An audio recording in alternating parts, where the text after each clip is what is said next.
Então, bom dia. Meu nome é professora Sandra e nós estamos propondo uma nova metodologia de ensino baseado, então, no método de múltiplos caminhos, tá? Essa é uma forma nova de aprender, onde você vai aprendendo aos poucos e através de formas variadas, né? Então, nem todos vocês vão aprender da mesma forma.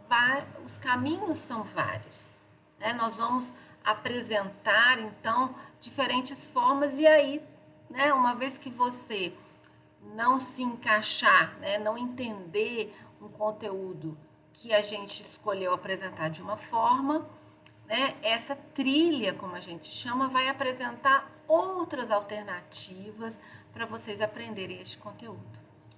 Eu espero que seja positivo, que seja uma forma fácil e gostosa de estudar.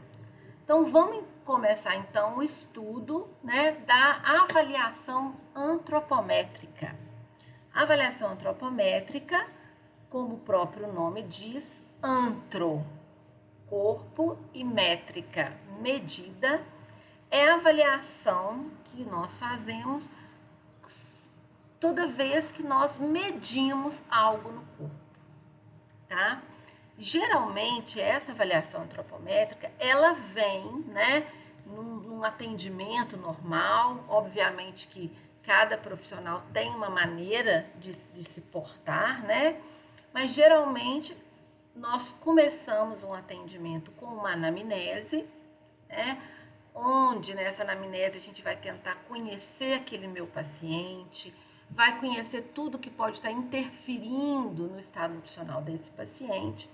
Em seguida, geralmente a gente usa, né, um inquérito alimentar para aferir como está a dieta daquele meu paciente.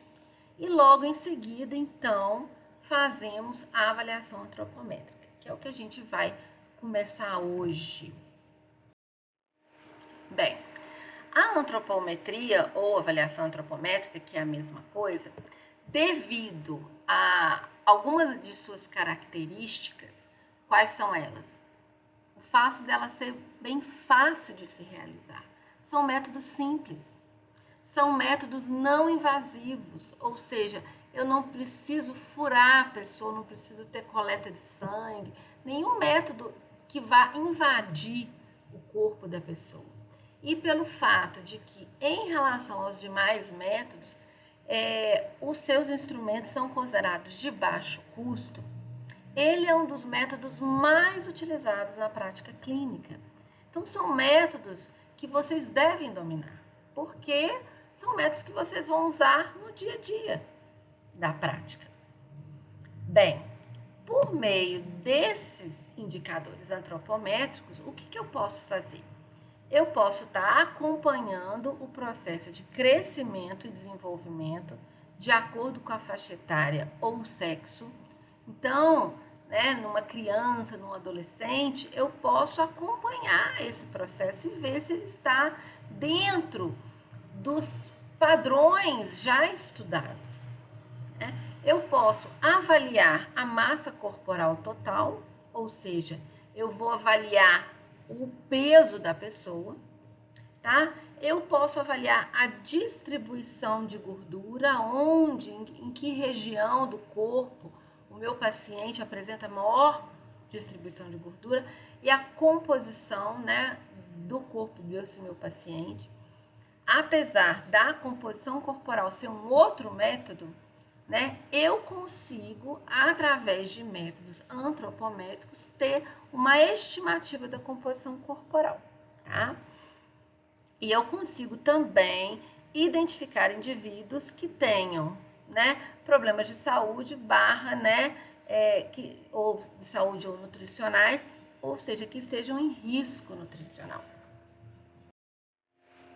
Bem, esses métodos antropométricos, como todos os métodos que nós vamos estudar nessa disciplina, eles têm limitações. Então, quais são as limitações desse método? A gente sempre deve conhecer, né? São os contras, né? Então, todo método tem um pró e um contra. Esses são os contras, as limitações. Então, os métodos antropométricos não identificam carências nutricionais específicas. Então, através de um método antropométrico, eu não sou capaz de falar que aquele meu paciente tem carência de ferro, tem carência de vitamina C, né? Só com eles eu não sou capaz, né? Nós vamos ver ao longo da disciplina que a gente pode combinar, né, os métodos antropométricos com uma anamnese, com métodos bioquímicos, né, de avaliação bioquímica, e aí sim eu consigo identificar carências, mas apenas com os métodos antropométricos eu não consigo fazer isso. Eles também não permitem detectar alterações recentes na composição e distribuição corporal. O que é isso? Então, ou seja, para eu poder ver que mudou a composição do meu corpo, eu preciso de um tempo, pelo menos umas 4 semanas.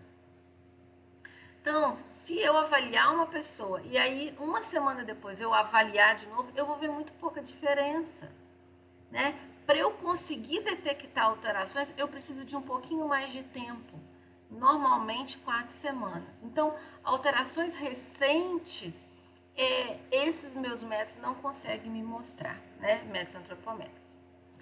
Eles também vão depender do estado de hidratação do meu paciente.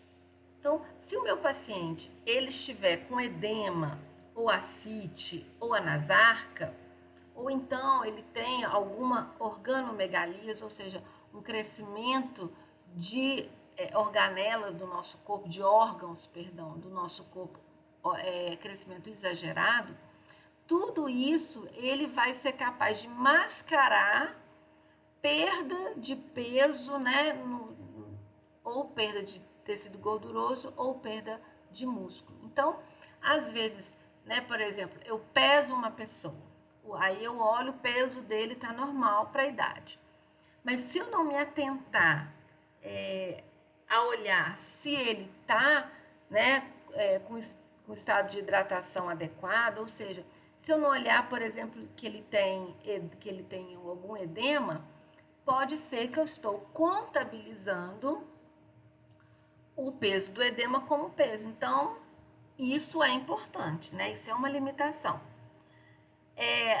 Os instrumentos de antropometria têm uma capacidade limitada. Então, uma balança, né? Uma balança normal, vamos dizer assim, pesa no máximo 150 quilos.